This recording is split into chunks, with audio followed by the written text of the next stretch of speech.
Assalamualaikum warahmatullahi wabarakatuh. Perkenalkan, kami dari kelompok 9 mata kuliah manajemen.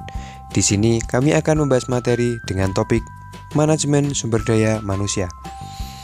Video ini kami buat dengan tujuan penyelesaian penugasan ujian akhir semester mata kuliah manajemen. Oke, yang selanjutnya adalah perkenalan dari kelompok kami. Yang pertama adalah Syafa Amalia dengan NIM 028. Yang kedua dengan saya sendiri dengan NIM 030. Dan yang terakhir adalah Bilda Firyadil dengan NIM 031. Yang berikutnya adalah pemaparan materi definisi manajemen sumber daya manusia. Sumber daya manusia dipahami sebagai kekuatan yang bersumber pada potensi manusia yang ada di dalam suatu perusahaan atau organisasi, dan merupakan modal dasar suatu perusahaan atau organisasi untuk melakukan aktivitas dalam mencapai tujuan. Sedangkan manajemen sumber daya manusia atau disingkat MSDM adalah pemanfaatan sejumlah individu secara efisien dan efektif serta dapat digunakan secara maksimal untuk mencapai tujuan organisasi atau perusahaan. Berikutnya, manajemen sumber daya manusia atau MSDM merupakan pengakuan tentang pentingnya tenaga kerja organisasi sebagai sumber daya manusia yang sangat penting dalam memberi kontribusi bagi tujuan-tujuan organisasi dan penggunaan beberapa fungsi dan kegiatan untuk memastikan bahwa SDM tersebut digunakan secara efektif dan adil bagi kepentingan individu, organisasi, maupun masyarakat. Materi yang selanjutnya yaitu tahapan manajemen sumber daya manusia dalam suatu perusahaan. Tahapan ini dibagi menjadi 3, yaitu rekrutmen atau pengadaan, maintenance atau pemeliharaan, serta development atau pengembangan. Yang pertama, rekrutmen. Tahapan ini sangat memegang peranan penting dan merupakan tugas utama dari seorang pimpinan. Suatu hal yang penting di sini adalah memanfaatkan sumber daya manusia atau pekerja secara efisien atau secara optimal. Artinya, pekerja dimanfaatkan sebesar-besarnya namun dengan tetap memperhatikan dan mempertimbangkan batas-batas kemungkinan pemanfaatannya wajar.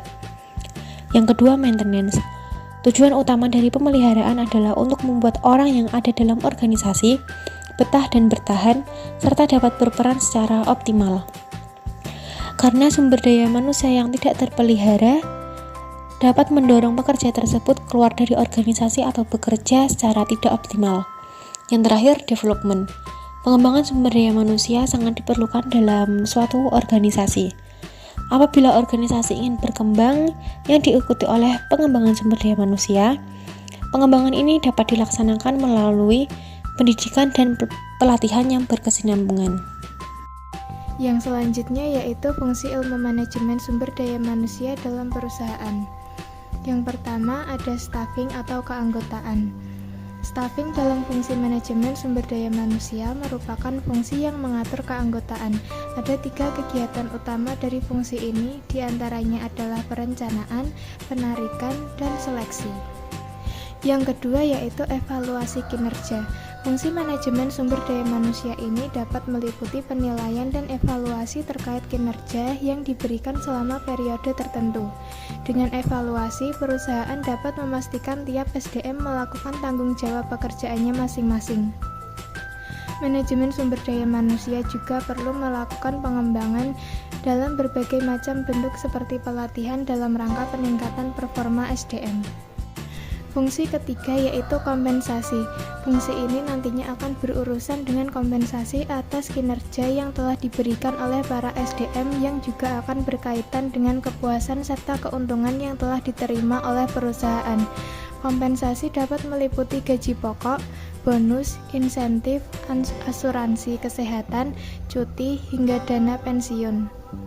Fungsi yang keempat yaitu pelatihan dan pengembangan. Manajemen SDM juga perlu terlibat dalam program pelatihan dan pengembangan, memperkirakan kebutuhan akan program pelatihan dan pengembangan, serta mengevaluasi efektivitas program pelatihan dan pengembangan. Tak hanya melakukan pelatihan, fungsi ini juga memungkinkan manajemen SDM untuk bertanggung jawab terhadap masalah pemutusan hubungan kerja dalam suatu keadaan. Yang kelima yaitu employee relations. Bagi perusahaan yang memiliki serikat pekerja di dalamnya, fungsi manajemen SDM haruslah aktif dalam mengurus segala masalah dan negosiasi dari serikat pekerja. Tanggung jawab utama Departemen SDM adalah untuk menghindari praktik-praktik yang tidak sehat seperti mogok kerja. Dalam perusahaan yang tidak memiliki serikat kerja, Departemen Sumber Daya Manusia dibutuhkan untuk terlibat dalam hubungan karyawan. Fungsi ini memastikan apakah para karyawan diperlukan secara baik dan apakah ada cara yang baik dan jelas untuk mengatasi keluhan yang keluar.